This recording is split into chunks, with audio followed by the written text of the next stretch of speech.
Hey everybody, so you're sitting at home with your friends having a beer and you have a great idea. But should that great idea be a business? Or maybe it should just be a book or both? Let's find out. All right, we are here with one of my good friends, Leslie Wootton, one What's up, of Odie? the authors. Hi. Welcome Hi. to the kitchen, as I call it, where we're going to discuss this wonderful book, this title that you are one of the authors and contributors for, Stove to Strategy, which is actually the title of our entire show. It's kind of how this came about. And Yeah, it's a pleasure to have you here for the first show. fantastic. No, I thought it was a great idea to create a podcast based on our book and to invite me to your first episode. So thank you for that. Yeah, Stove the Strategy. Here we are. It's like, yeah, so I already got your first episode lined out. Right Mhm. here, it's me. Perfect. But I think it's really cool to be able to talk to you about this book, talk to you about this strategy, and just really introduce it to the world at the same time as we're introducing the show. And it's such a monumental thing, but let's just jump right into it because we're here for business. We're here to Yeah. learn more about business. So, Stole the strategy. Where did it come from? How did this idea turn into this podcast? What was the spark? How did we get to the podcast? Which is Yes. a great conversation to be able to take what was initially an idea about what myself and Paul Kirschbaum were doing with 1033 Consulting, and how did it turn into a podcast run by yours truly, mine truly. How do you say that? O.D. Lusk. Because if I Yes. say yours truly, that's me. But if I say mine truly, is that you? Yes. You. Either way. Anyway. So excited to be here for this because I think you're absolutely the perfect person to take that concept of stove to strategy and turn it into a strategy on top of itself. Paul and I were looking at what we had done, kind of our strategy for getting people to be able to expand their restaurant or expand their business, look for a second opening or a seventh or eighth opening. Maybe it was somebody that we were working with that was a franchisee or their first time opening up a new concept. And we would talk to them about, okay, what are you excited about? Hmm. What are you looking at? Let's look at your business plan. Or you don't have a business plan. Let's write one of those. Or you do have a business plan. How do you bring that to life? And really working through what our clients were cooking up, because while we're mostly in hospitality, so hotels and restaurants, they're literally cooking something that's a family recipe. They want to take this public. They want to go worldwide with this idea, but they don't know how to get it off the stove and turn it into the big business. So that's Hmm. the concept behind Stove to Strategy. Paul and I talking about the different things that we've done. Fast forwarding through what we're going to talk about today, it gets to a podcast because we just wanted to copyright the term stove to strategy because it was something we thought we were using. And in order to copyright it, we had to create some materials. Hmm. So we started a book based on the materials that we started doing. We're like, we did this one thing here. We did this one thing in Dallas. We did this one thing in Boston. We did this one thing in Virginia. And we're like, oh, let's write all those down and start piecing it together. And then, my friend OD was talking to me about what are you doing? I'm like, we're writing a book. And you're like, what's it about? And we talked about that. And Hmm. you're like, I'm gonna make a podcast. I'm like, yes, you are. Of course. Of It's like course. right in my wheelhouse. So yeah, I appreciate the opportunity to bring you and Paul's creation to life and for them to enjoy you guys creating this, but also for the world to enjoy. So you guys have this idea. Like what happened? Tell me the story. Like, were y'all shooting pool? Were you hanging out with Sure. Darth Vader and R2D2 in the corner? Yeah. Paul's not a Star Wars fan, and It's he would okay. celebrate that statement, even though you and I have broken hearts immediately. Still love him. Yeah, yeah, absolutely. We were looking at how we were going to grow. We've had some great success with consulting, working with our clients, working with people that are trying to grow a little area of their business or the full Hmm. business or expand and they don't know which way to go. And he and I are constantly talking about, okay, how do we stay consistent? Because there's been so many times that we've been asked, what do you do? And like, well, we're in hospitality, we're in restaurants, we're in hotels, we're in senior living facilities, we're in medical supply, we're in doctor's offices.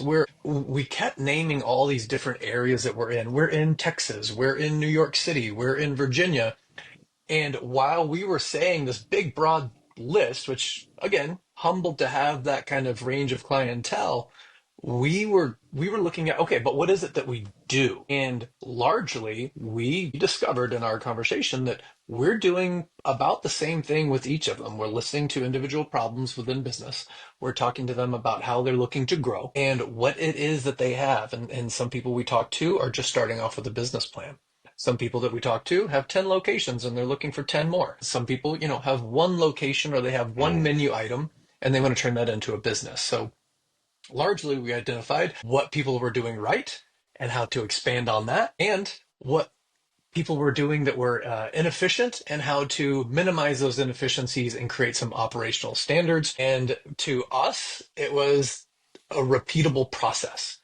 Take what you have mm, that's good and work it into something that is more efficient and bigger and better. And sometimes it was, somebody saying, well, it's a secret recipe. I'm like, okay, well, I'm going to need you to tell me the secret.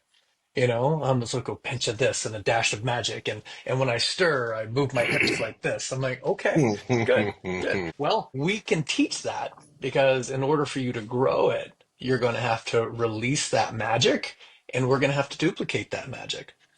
And people say, well, we can't duplicate it. I'm like, cool. Maybe it's never the exact same as it was when it was on your mom's stove and it was the nostalgia that you had, but your friends came to see it, and we're going to talk about how to expand that so that your friends have a taste of that somewhere else. So that maybe it's not exactly what it was when it was at your own stove at home on Thanksgiving or Christmas or Super Bowl Sunday, whatever it was when that magic was there. But now you're sharing a taste with that with people and it's your business. So it started with that conversation and we standardized what we were doing. Okay. So you said a term that is in the book, a pinch of salt. It's the Yep. thing that makes everybody's idea special. What is the pinch of salt with stove to strategy compared to the other guides out there that you would feel?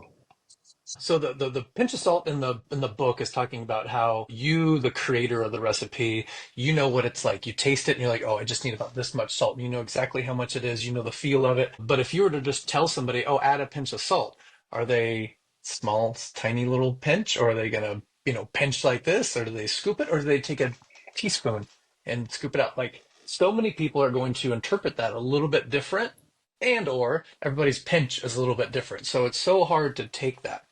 For us, our pinch of salt was that we always said we put people first, and we do. And that's such a concept. How do you put people first when you're writing an SOP? Well, I'm talking about how to, implement technology and software.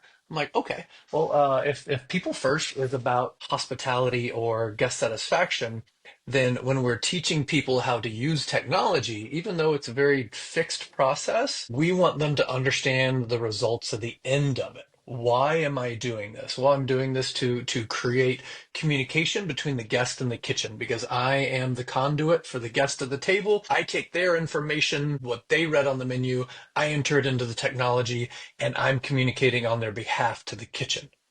And we look for terms like that, even when it's okay, well, on this point of sale, you enter this, enter this, enter this, and it prints in the kitchen, which would be the technical side of it.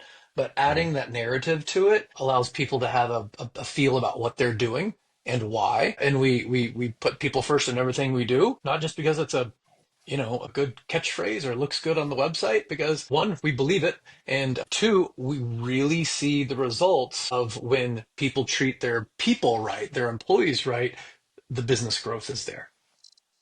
I think that's important. Once again, putting people first, and in any business, I've had great CEOs that I've worked under tell me things like, if the people that make you the money aren't happy, then you're not going to make any money. I'm not concerned with the man in the corporate office. I'm concerned with the man in the field, or man or woman, excuse me, that's out there in the field doing Sure. the job. They're the most important person to that. So I like that. And you giving people that participate the opportunity to put their own feelings into it, I think it really goes a long way with the product that you're offering. So challenges always seem to come up in a project. You guys were in consulting. That's why people call us, because there's a Mhm. challenge that they're trying to overcome. When you guys were getting started, what were some of the challenges that you guys faced, and how did you overcome those, or what did you do to overcome those? And are you still facing some of those challenges right now? Sure. Well, in regards to the book and putting the book together, as any first-time authors might be able to tell you, is there's so many options out there. There's so many Hmm. pop-ups you're going to get on, oh, publish here or publish here. You can get on author here. You can go on Fiverr and buy this. Here's where you publish. Here's where you print. Here's how to print on demand. All these different options are out there. And what we need to do is figure out, okay, what story do we want to tell? And then how are we going to get out there? So at some point, our idea of writing the book and creating the book and having these words that represent stove to strategy turned into an operation. It's like we had our salsa that we had every day at home, and then one day, okay, well, now I need to talk about manufacturing and bottling and distribution, and it has nothing to do with the salsa that's in that jar. It has to do with the UPC and distribution and who it's going to and your clients. Now it's a business and no longer a salsa. So at one point, our idea that was in the book, what our story is, has turned into this process of printing and distributing and finding your ISBN number and all these different things that we had no idea anything about. And so putting those together really took some of the excitement out of it. Hindsight, it's great, because you learn, and in the future I feel like, oh, okay, now I could advise somebody on, what my troubles were on going through the book writing and creation process, because at some point it's not sitting around and just writing in the dark and getting excited and you're like, I wrote all this down, I'm gonna be a bestseller one day. I'm like, oh no, I gotta format, I gotta edit, I gotta find a publisher, I gotta find a printer, I gotta see how we're gonna market it, this, I gotta be able to sell it on the website. All those things were honestly fun challenges to run into, obvious challenges that you're going to run into. I can't imagine that I'm saying anything that you're like, yep, that all sounds normal, Hmm. but you run into it. And I think that's a lot of what consulting is talking to somebody who's in the mix of it, that they've got the idea, they know what they want, and they don't know how to get there. And as a consultant, you sit there and you listen, you talk through it, and you're like, okay, well, we're going to put this together. We're going to talk about our leadership strategies. We're going to talk about our operational efficiency. We're going to put our menu together and put the menu not just as a list of items, but we're going to create menu engineering and menu design. And I'm going to explain the difference between. They're like, oh, I know all this, but we put it together for them so it's easier to get through. So a lot of the challenges that we see a lot of our clients go through, which is like, kind of know it, but then you have to recognize it and then go through it. So we're not really efficient on putting a book together. I'm sure we could have had a book consultant say, do this, then this, then this, then this, because they're so good at it and used to it. But we got there. So maybe I've answered your question a couple times. Fine, great information to get out there. A couple things you said, I want to touch on these topics as we go through this, but you mentioned that there became things that you had to do that weren't fun, Mhm. that you didn't really want to do, that you really couldn't spend the time to do, or you had to do, which almost like, for a lot of people who go into business, it almost kills the dream, you Sure. know? And tell us about a point where the dream almost died for you. And then what spark did you use to light it back up? Sure. I love the idea because it's straight from Stove to Strategy of what was the dream killer. For the book itself, we were never at the point of a book killer. Nothing ever completely deterred us from doing it. We put longer pauses in some of the work than before. We may not be hitting the deadlines that we initially set out to, but we're pushing through it. But one of the biggest challenges was actually the editing process, because Paul and I both have our stories in this book and we both wrote them out. And we're like, okay, we've got that story here, we got that story here, and creating the outline, creating the 9 different chapters within the different sections. We're like, this goes here, this goes here, this goes here. I wrote that out. It's cool. I wrote that out. Cool. Did you write that part out? He writes that part out and gets it. And then we're like, cool, we got it, and give it to an editor. And they're reading it. And they're like, it sounds like 4 different people wrote this. Like, that might be true. going back and not rewriting things or just, updating grammar, but having to go from different first person perspectives into a third person perspective throughout for the sake of the reader, because it initially read as if you were in a room with us and we were all talking. And that's not a good book. And so we had to go back and rewrite a significant amount of the book, which was really hard to look at and be like, I got to rewrite this. Hmm. So that was a dream killer there, because that's not a fun part of writing, is rewriting. Like, I've already written this down. Man, look, it's like the English teacher coming back to you and go, "You can do better. Can you write this again?" You're like, Yeah. But I wrote uh, it once. Don't you I already understand what I did. meant? This is, I poured myself into this Yeah. paper and you don't get it. But yeah, and that's a very big challenge. As you were saying that, I was thinking, it's like, I'm writing a book currently right now. And like, am I writing in first person or am I writing in third person? Like, Pick I one. need to really, I know. I was like, now I need to go back and read. Like, did I switch? It's like, oh Yep. man, this is crazy. But yeah, that is the unfun part of the dream is the work.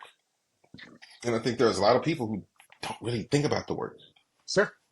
Sure. Yeah, a lot of times we find that with our clients, like creating a business plan and talking about my marketing plan, talking about what my PR looks like, going through the logo design can be fun. And then it's like, okay, let's get out into marketing. All right, now let's go knock on some doors and make some sales. Like, what do you mean knock on doors? People aren't just flooding to me to buy my product. I'm like, no. But what do you mean? I opened a restaurant. I don't just have people applying. Like, Yeah. no, we got to go get them. We got to write job descriptions, and we got to write good job descriptions. And then you have to interview people. And at first, sometimes, a new restaurant owner or new manager is like, oh, people are going to love working for me. I'm like, Uh-uh. maybe, but that person walking in the door is just looking for a job. And so how Yeah. do you turn that around? They don't know your vision. They don't know your dream.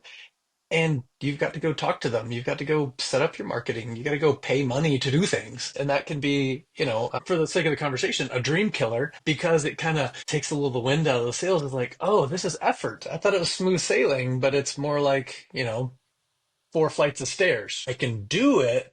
I'm going to be winded at the end of it, but it's not as fun as taking the escalator up, because the escalator's not always working when you're trying to build a business.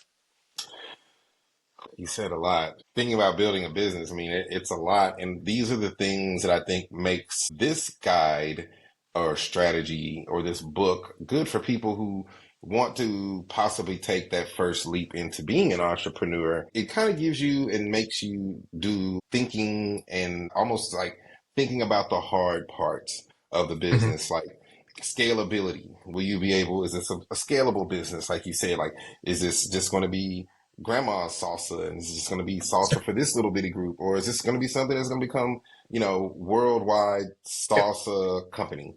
And I just think that it is so powerful for people to gear their minds into thinking about scalability and bringing their business to its full potential when they're making those kinds of plans.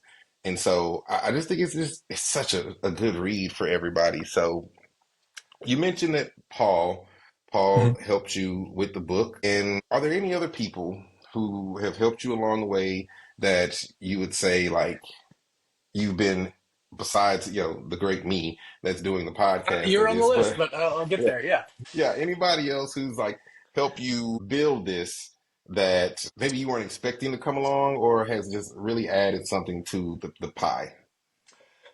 As far as helped along the way, our editor, Audrey, has been Hmm. phenomenal, because she's not just saying, oh, this is good, maybe add something. Like, no, she's like, this doesn't make any sense. And it's awesome. I highly encourage people to get excited about feedback, because someone like Audrey there going, this makes no sense. Or you mentioned this before, why are you saying it again? I'm like, okay, got it. So it's really good having an editor who's just outright calling you out on some things and correcting your grammar. So that was Hmm. nice. Our design, Lindsay, who you know as well, we've worked with before, comes up with some incredible ideas versus just formatting or here's what the front cover of the book should look like, because I feel like she wants to get to know it, read through it, has the idea to enhance the design. But, she said, are you going to have workbooks that go along with this? I'm like, workbooks? She's like, yeah. There's parts in the book that are a call to action that ask the reader to consider this for your job descriptions, consider this for your menu, consider this for your marketing. And she said if there was, supplementary workbook that went along with it, you could actually not just think about it while you're reading, but have a classroom or anything. I'm like, oh, so she's the one that started opening up the door for what Paul and I thought was just, a book to give an idea of what we're doing and turn it into no, no, no. This book is the start of a different classroom teaching coursework. I'm like, okay, maybe she just wanted, some extra design dollars to be able to create that, and that's her plan. Um, Great, cool, I love it. And then you show up talking about the book that we're writing and what's going on, and you're like, well, I could interview people about what they've been doing up until learning about how they got there, and take the concept that we're using to help people get there and hear about it from others. And I thought that was so cool that you wanted to take that idea that we had over here that has really opened up my ideas about what I can do with the book, because I'm like, okay, somebody else wants to take that idea and turn it into a podcast. So I'm super excited to hear about you wanting to take just that little concept and turn it into all these things. If I could turn the tables and say, what a cool thing that you're doing here. And I love that it's, in conjunction with what we're doing, Stove to Strategy, but Stove to Strategy podcast wouldn't be something that I could ever do. So I'd love to turn the tables and hear about what you're doing. Yeah, the host was not ready for that, but no, I'm looking forward to sharing these stories. I think something that I'm passionate about that a lot of people would think is video games is not really video games, but it is telling people's story or helping people tell their story to a broader audience. And of course, talking is my other passion. So, put those two together, but also leadership. Like I am super duper passionate about leadership, leaders. I'm going to be doing a lot of posting, tagging 1033 and some leadership things that I'm putting up on LinkedIn. So, go out there, find 1033 Consulting on LinkedIn, find me on LinkedIn, find Leslie on LinkedIn, follow us. There's a whole lot of fun coming out for you guys in 2025. So before we get too far down that rabbit hole, I do have a couple more questions that I want to know. I'm a creative person, and you know that. We've done a podcast, and you told me that I need to rein that creativity down and get some organization so I can become a more creative person. But we try that. But this is a creative idea. This is something different. Do you feel that you guys are breaking the mold with guides? And if so, how would you say that? So I love your reference to our old podcast. If anybody goes to watch it, it's still professional because we enjoyed it, but it's professional fun. So Hmm. yeah, go find the ODL experience. Go find OMD Learns. I think that's great. Go see us in our prime because now we're, selling out to the man, but we Yep. need Yep. sponsorship in order to do that. So bring it on. But you said, you're the creative, and I tried to rein it in, and I'd love to clarify that a little bit with what you and I worked on, as well as part of what's in the book and what we're trying to do with this process about where we're breaking the mold. And largely, creativity is the enemy. And we had a podcast on that about how you have to build some structure in order for creativity to live and to thrive. We feature a case study in the book, which is actually one of Paul's stories, where he had a client that was looking to expand and get creative with the menu and try to figure out, okay, we want to have an explosive menu with all these different options. How do we get there? He goes, by going back to the basics. In Mm. order to figure out how to expand and how to grow and how to really explode some ideas, you've got to start at the beginning. You got to talk about for culinary for Paul, a graduate of the CIA out of New York City, starts with method. You got to know what flavors pair well together. And it's not an opinion, it's the science of it. How things go together, what works in the industry, what works in this area, what works on this type of menu. Because getting creative, for example, at a barbecue joint, isn't opening up a sushi section. Mm. It's like, okay, that's not, that's not what works. It's coming up with different sauces, it's coming up with different sides that all fit towards the category that you're in, but are still within a certain parameter so that your guests that come in, your new clients see, oh, I didn't think of it that way, but it's one step away from what it is. So you're still on the same pathway. It's like you with podcasts. You're still, master of podcasts, you're a great host. And it's like, okay, how am I going to tweak this and what am I going to do with it? And what I see you doing with this one is you're turning the table. So it's not about the presentation or what's going on in the podcast. It's about learning from other people, other stories, which is, if you look at our old podcast, what you were doing the whole time anyway, was creating a podcast about learning. So is it something new and creative? Arguably, no.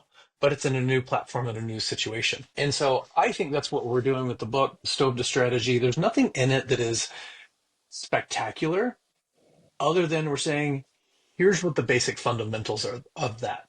Here's how to take that concept that you have that you think is intangible and making it tangible. We talk to people that say, "Oh, I've got OD who runs my one location. I can't possibly have a second location because he's so great, I can never duplicate him." Fantastic. I get it. You've got an incredible manager who your team rallies around, but what we can do is not duplicate them, but identify the things that they're doing that are unique. Turn that into culture, turn that into not just words on the wall, but how you teach things, how you institute things, and how you create your SOPs. How you implement technology now is done so using the ideas and the culture you have from your leadership, from your vision, and you piece those things together, which were there the whole time. And now you can put that into a new location. And then somebody walks into that new location like, oh, this feels like the other location. Yeah, we identified the things that felt that way. Sometimes it's the lighting. Sometimes it's the curtains. Sometimes it's the music. Sometimes it's well, it's always the atmosphere, but how do you define that atmosphere? It's the people. It's somebody greeting you at the door. Sometimes it's the shape of the restaurant. And we're going to go identify those things so that you can duplicate them. Largely, I think Paul and I are breaking the mold because we go find the things that are essential to your brand and make sure that that's duplicated, not just the SOPs that you might find on a IKEA document. Okay. Now, when you're breaking the mold and you're creative and creating things, something like this is going to be around for a while. This is media. It doesn't go away. It might just go to the internet, but it doesn't go away. What do you want to leave as a legacy? What do you hope Stove to Strategy leaves as a legacy around the earth? What a fun question, because that, kind of leads towards our chapter 9. The very last chapter of Stove to Strategy is you built this dream, how do you pass it on? And I think being enthusiastic and realistic about your dream is really going to help, whether you're a hotelier or a restaurateur, or you're bottling your favorite hot sauce, or you're a doctor looking to expand, however you want to do that. What is it that you do well, and learn to articulate that so that people hear it, people hear the excitement behind what you're doing, and then they go, oh, I can do that. Fantastic. You can do that. I know that you and I've got a long friendship, professional and personal. And so talking through a lot of these things, we know what we're capable of. And so a lot of what we feed off of each other is contagious. It's like, oh, you like that? I like that. Let's work through this. And so I get a lot of enjoyment when somebody says, oh, I want to take that little idea and turn it into my own thing. I would love for somebody to read through the book. Never call us. You don't need our consulting. You don't need anything from us whatsoever, but you find a single sentence or a line or a way that we went about something and we're able to apply it to your concept and be like, that was the ticket. That was the thing that got me past my writer's block or entrepreneur's block and been able to build something. And, who was the NFL star who was reading an older book about personal gain and was reading this book that hadn't been out on the shelves or hadn't been too popular recently. And they were just reading it. It was their book. And they said, oh, I've been reading this for 10 years. And it got caught on camera and they had it highlighted and everything. And then it turned into a bestseller for that week. So that would be the highlight of anything that I could put out there, is that it's out there helping somebody in their own way, and I have no direct recognition of it. I don't know. I would love that. Maybe that's what keeps me sleeping well at night is knowing like, okay, I don't know about it, but somebody loves my book. There you go. Well, that's a good thing. That's kind of makes me feel good about the podcast. Like somebody's watching this tonight, and I wake up with Yeah. one or two Yeah. views in the morning. It's great. It's a Yeah. great feeling. So we've come to the end of the show. I want to kind of recap. So this was a great idea. Two friends running a business decided to put a book together based on a concept that they found to be fruitful in their Mhm. business. And it has basically taken a snowball effect and turned into what I'm going to say for the end of 2025 is a multi-million dollar business. So We still have to pay for publishing, but yes, I'd love to have income right now. Yeah, but thank you. Yeah, no, I hope we're watching this back and you're sleeping well at night because somebody's watching it back and it's turned into something. Yeah. it's multi-million dollar business. This is going to be on OD's list of best reads for 2025. Yeah. I'm going to put that out as well on the LinkedIn. So, what advice would you give yourself at the start of this journey if you could take yourself back in a time machine and talk to yourself right now? So, I'm going to let you talk to yourself. Go. Oh, I mean, okay, real time machine. I'd go back and be like, all right, here's the outline of how you actually did it. Like, you changed this outline like 8 times. Here's the one, and that's assuming that I don't change it again or something again next week. But I would hand them that sheet of paper and be like, here's the real outline. Kind of like here's the real recipe that you've been trying and testing for so long. But if I could have some sort of sneak peek into the past and be able to say, hey, here's what it's going to be, it would be take better notes when you're working with clients, get a better understanding of what they're trying to say, and where we've had successes feel strongly came from the client's own ideas. And as a consultant, you want to think, okay, we did that. That was our idea. We created this. But the true successes, and the book is helping us explore this and recognize this. And I think that our clients are very happy with what we're doing because we kind of pull it out of them and we get them to realize it. Because you're not going to have success consulting if you can't step away and that client moves off successfully on their own. And so largely it's being able to listen and to identify and be able to say, let them explore it, let them find it, be a little bit more patient, be a little bit more understanding about what they're going into. Because that success, when you allow a client to self-discover, is incredible. Thank you for being on the show. Thank you Yeah, for taking the time to be the first guest. Thank you for allowing me to convert one of my passions and work with you and Paul and the rest of the gang at 1033 Consulting out there. So I look forward to much success in the future, and maybe we'll get to do another interview about another book or something else that you guys have put together. But as of this one, my friend, I'm going to say that's a wrap. that's right. Thank you very much. Thank you.